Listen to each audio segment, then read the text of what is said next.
Hello students, welcome to AVPs classes. तो students, आज की क्लास में हम करेंगे जो अपना नेक्स्ट वेस्टर्न थिंकर है वो। आज का अपना थिंकर है बेंथम। बेंथम का टाइम पीरियड है 1748 से 1832 तक। अब बेंथम आपको पता है कि उपयोगितावादी एक विचारक था। तो विचारक को समझने से पहले हम जानते हैं कि उपयोगितावाद होता क्या है। तो परंपरागत उदारवाद और सकारात्मक उदारवाद के बीच की कड़ी है उपयोगितावाद। अब है उपयोगितावाद के विकास का क्रम क्या है। तो सर्वप्रथम सोफिस्टों ने सुखवादी दर्शन प्रस्तुत किया था। इनके अनुसार सुख वाले कार्य करने चाहिए तथा दुख वाले कार्यों से बचना चाहिए। सोफिस्ट कौन थे? अरस्तु, प्लेटो और वो सुकरात, उनको हम सोफिस्ट बोल सकते हैं। फिर आगे है डेविड ह्यूम ने उपयोगितावाद को अपने विचारों का आधार बनाया था। अगर आपसे पूछे कि सबसे पहले सुखवादी दर्शन किन्होंने प्रस्तुत किया था, तो सोफिस्टों ने। इनके अनुसार क्या है कि सुख वाले काम तो इंसान करना चाहता है और दुख वाले कार्यों से इंसान बचना चाहता है। आगे है डेविड ह्यूम भी जो है उपयोगितावाद को अपने विचारों का आधार बनाया था। फिर है जो हचेसन ने सबसे पहले अधिकतम व्यक्तियों के अधिकतम सुख वाक्यांश का प्रयोग किया, जो कि आगे बेंथम भी यूज करेगा। फिर है प्रिस्टले ने क्या कहा कि उपयोगितावाद को सैद्धांतिक रूप देने का प्रयास किया था। अगर आपसे पूछे कि अपने विचारों में आधार उपयोगितावाद को किसने बनाया था, तो डेविड ह्यूम ने। और सैद्धांतिक रूप किसने दिया था? तो प्रिस्टले ने। अब आगे आता है बेंथम अपना, जो हम आज करेंगे। बेंथम ने उपयोगितावाद को सैद्धांतिक रूप दिया था, इसलिए बेंथम को उपयोगितावाद का जनक कहते हैं। इन्होंने तो प्रिस्टले ने तो प्रयास किया था, लेकिन असल में दिया किसने था? बेंथम ने। बेंथम ने ही भौतिकवाद की राजनीति विज्ञान में नींव रखी थी। फिर आगे है जेएस मिल। बेंथम के उपयोगितावाद में परिवर्तन कर नैतिक उपयोगितावाद की स्थापना की थी। किन्होंने? जेएस मिल, जो कि बेंथम के ही शिष्य थे। अब आगे आता है अपना बेंथम। बेंथम का जन्म 1748 में इंग्लैंड के उच्च परिवार में हुआ था। इनके पिता क्या थे? वकील थे। वे चाहते थे कि बेंथम भी वकील बने, लेकिन बेंथम की वकालत सफल न हो सकी, इसलिए वह न्यायिक व्यवस्था सहित विभिन्न क्षेत्रों में सुधार के सुझाव देने लगे और वे प्रसिद्ध सामाजिक राजनीतिक सुधारक बन गए। उनके पापा क्या थे? वकील थे, तो वो भी उन्हें वकील ही बनाना चाहते थे, लेकिन उनकी रुचि इसमें नहीं थी। फिर आगे हैं बेंथम के विचारों को इंग्लैंड के स्थान पर, इंग्लैंड का ये था, लेकिन इंग्लैंड में बेंथम के विचारों को स्थान नहीं मिला। बेंथम के विचारों को इंग्लैंड के स्थान पर फ्रांस में अधिक अपनाया गया। फ्रांसीसी सरकार ने इसे सर्वोच्च नागरिक सम्मान भी दिया। बेंथम ने उपयोगितावाद के प्रचार के लिए न्यू वेस्टमिनिस्टर नामक पत्रिका भी चलाई थी। चलिए आगे देखते हैं। आगे है इनकी बुक्स बेंथम की। तो बुक्स है इनकी discourses on civil and penal legislation, जो 1802 में लिखी गई। एक कैटेसिज्म ऑफ पार्लियामेंट्री रिफॉर्म, जो 1817 में लिखी गई। प्लान ऑफ पार्लियामेंट्री रिफॉर्म 1817 में लिखी गई। बेंथम्स रेडिकल रिफॉर्म बिल जो है 1819 में लिखी गई। कॉन्स्टिट्यूशनल कोड 1830 में लिखी गई। An introduction to the political of moral and legislation 1889 में लिखी गई। A fragment on government 1891। अब इनकी बुक्स याद रखने का एक तरीका है कि इसमें ज़्यादातर पार्लियामेंट नाम आएगा और जो है गवर्नमेंट, इस तरह से। अगर कॉन्स्टिट्यूशनल, थोड़ा सा ये क्या है कि एक थोड़ा सा हिंट है, अगर इस टाइप से कोई बुक पूछी जाती है तो वो बेंथम की है। अब है आगे कि बेंथम ने इंग्लैंड के निम्न विचारों का खंडन किया।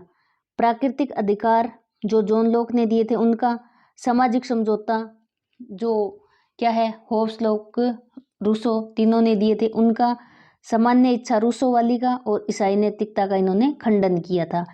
इनके नवीन विचारों के कारण क्या है, सेबाइन ने इसे दार्शनिक अमूलवादी कहा। बेंथम को अगर आपसे पूछे कि दार्शनिक अमूलवादी किसने कहा तो सेबाइन ने।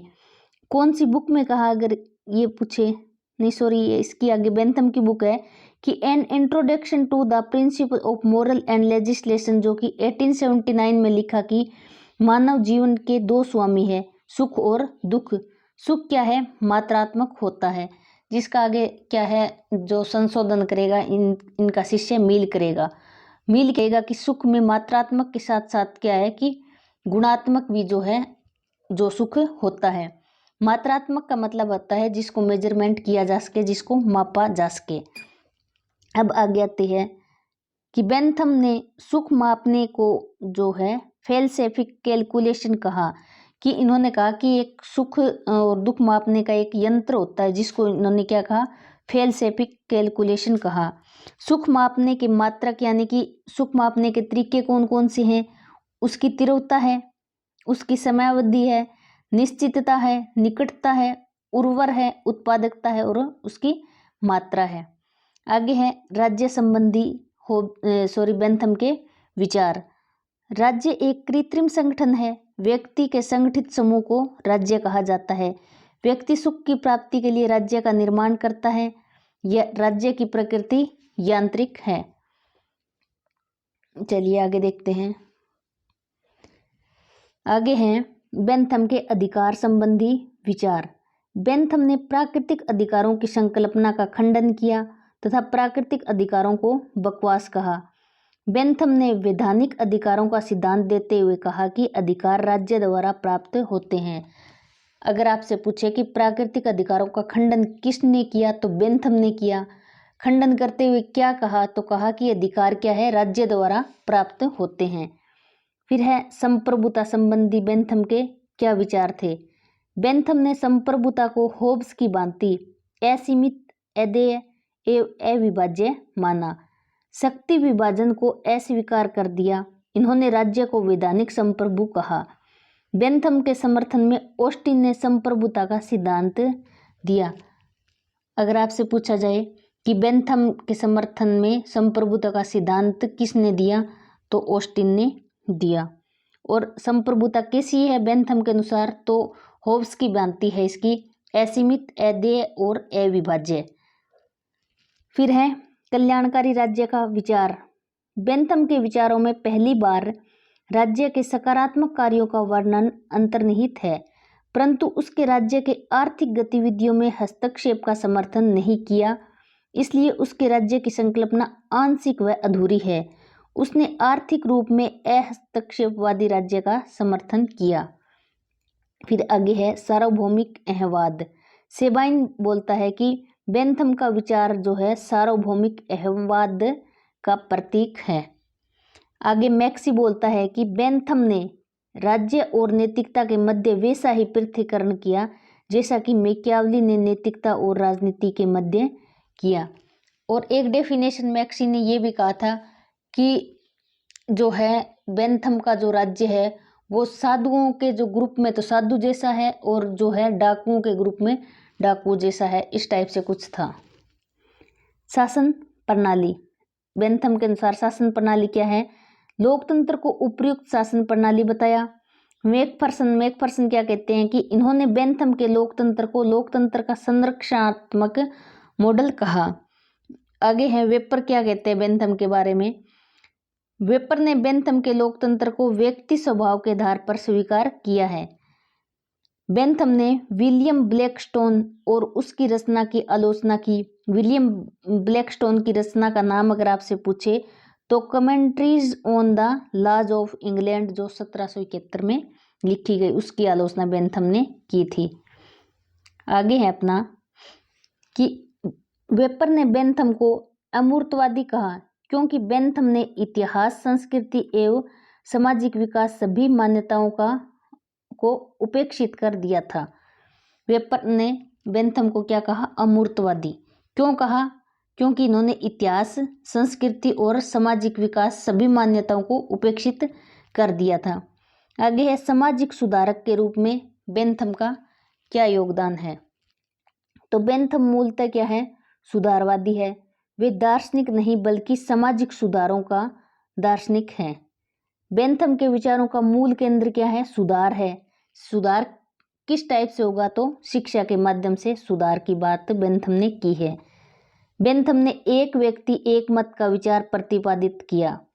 बेंथम ने जेल सुधार व्यवस्था को क्या कहा? पेनोप्टिकन कहा। पेनोप्टिकन का मतलब होता है कि जो कैदी है वो तो इस तरह चारों तरफ होंगे और जो जेलर है वो इनके बीच में रहेगा ताकि सब पे नज़र रखी जा सके। और इनको क्या है कि एक जो पढ़ा लिखा इंसान है वो कैदियों को पढ़ाएगा ताकि क्या होगा? उनका विकास होगा। तो इन्होंने शिक्षा को बहुत महत्व दिया है। फिर आगे है कार्लाइल। कार्लाइल ने बेंथम के दर्शन को क्या है? सुअर का दर्शन कहा। यानी कि पिग ऑफ फिलोसफी अगर पूछे आपसे बेंथम के दर्शन को किसने कहा? तो कार्लाइल ने। बेंथम सार्वभौमिक मताधिकार का समर्थन एवं मताधिकार शिक्षित व्यक्तियों को ही प्राप्त हो, इसमें महिलाओं को इन्होंने शामिल नहीं किया। आगे महिलाओं को शामिल इनका शिष्य मील करेगा। गुप्त मतदान प्रणाली का समर्थन किया। संसद का कार्यकाल 1 वर्ष तक सीमित करने के पक्ष में तथा लोक सभा तथा सम्राटों के शासन का ये विरोधी है। बेंथम ऑस्टिन से प्रभावित होकर कहता है कि न्याय देरी से देना न्याय न देने के समान है। और ये बात बिल्कुल सही है कि अगर न्याय देना ही है तो टाइम पे मिलना चाहिए। टाइम निकलने के बाद न्याय देने का कोई फायदा नहीं होता। गांधी जी के सुधारवादी दृष्टिकोण में समानता देखते हुए इन्हें गांधी को क्या है? आधुनिक बेंथम कहा जाता है। अब क्वेश्चन ये पूछा जा सकता है कि आधुनिक टाइम में बेंथम कौन है? तो महात्मा गांधी है। बेंथम का प्रसिद्ध कथन है, युद्ध व तूफान लड़ने के लिए श्रेष्ठतम हो सकते हैं पर सहन करने के लिए शांति व सुरक्षा ही श्रेष्ठतम है। और बेंथम ने सबसे ज़्यादा क्या बोला है कि अधिकतम व्यक्तियों का अधिकतम सुख होना चाहिए। तो ये था हमारा आज का जो है लेक्चर बेंथम के बारे में। आई होप आपको ये वीडियो पसंद आई होगी। अगर आपको ये वीडियोज़ में कोई कमी लग रही है तो प्लीज़ कमेंट में ज़रूर बताएं। Thank you, thanks for watching, have a nice day.